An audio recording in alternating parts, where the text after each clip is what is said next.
নমস্কার বন্ধুরা, মৌমনি ব্লগস আবার একটা নতুন ভিডিও নিয়ে চলে এলাম। তো আজকে সন্ধ্যাবেলা করবো ইপ্পি। তো তার জন্য টমেটো কুচি, পেঁয়াজ কুচি আর নিয়ে এনেছি দুটো কাঁচা লঙ্কা। তোমরা চাইলে রসুন দিতেও পারো, আবার স্কিপও করতে পারো। তো আমরা এখানে দিইনি।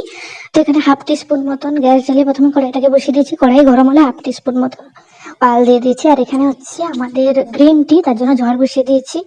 এই যে হাফ টিস্পুন তেলে প্রথমে আমরা দিয়ে দিলাম কাঁচা লঙ্কা, টমেটো কুচি। তারপর এটাকে আমি ভালোভাবে নেড়ে চেড়ে যখন হালকা একটু হয়ে আসবে টমেটোটা, তো তারপরে আমরা এখানে পেঁয়াজ কুচি দেবো। তো দেখতেই পাচ্ছ হালকাভাবে নাড়াচাড়া করেই নিচ্ছি। তো এখানে আমাদের গ্রিন টি প্রায় মানে শেষের দিকে মানে হয়েই গেছে প্রায়। এখানে আমাদের ইপ্পিটা তাড়াতাড়ি করে রেডি করতে হবে। এবারে দিয়ে দিলাম পেঁয়াজ কুচি। তো অনেকে অনেকভাবে প্রসেস ব্যবহার করে, তো আমরা তো এই প্রসেসে খাওয়াটাই মনে করি বেশি ভালো। কম তেলযুক্ত খাওয়াই ভালো আমাদের এখন। তো এবার দিয়ে দিয়েছি হালকা পরিমাণে বা স্বাদ মতো লবণ। এবার আমরা ইপ্পিগুলো দিয়ে দিয়েছিলাম। তো যখন পেঁয়াজগুলো হালকা ভাজা ভাজা আর টমেটো হালকা ভাজা ভাজা হয়ে গেছে, আমরা তারপরে ইপ্পিগুলো দিয়ে দিয়েছিলাম। তো পাহাড়িয়া ম্যাগি কেমন হয় জানি না, এটা তার স্টাইলে হয়েছে কিনাও জানি না, এটা তবে আমাদের নিজেদেরই স্টাইল।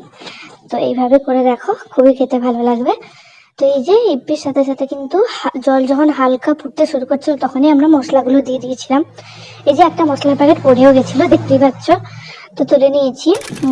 তো দেখতেই পাচ্ছ এখানে আমাদের ইপ্পি এবারে খুলে গেছে, মানে একটু হালকা সেদ্ধ হয়ে এসছে। এবারে একটু ভালো করে ফুটিয়ে নেব।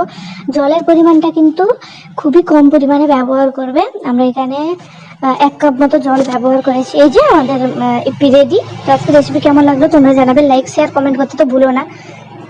আর খেতে তো খুবই টেস্টি হয়েছিল। আর তোমরাও এইভাবে বাড়িতে কিন্তু ট্রাই করো, আর কেমন লাগবে কমেন্ট করে জানিও। আর তার সাথে আছে আমাদের গ্রিন টি।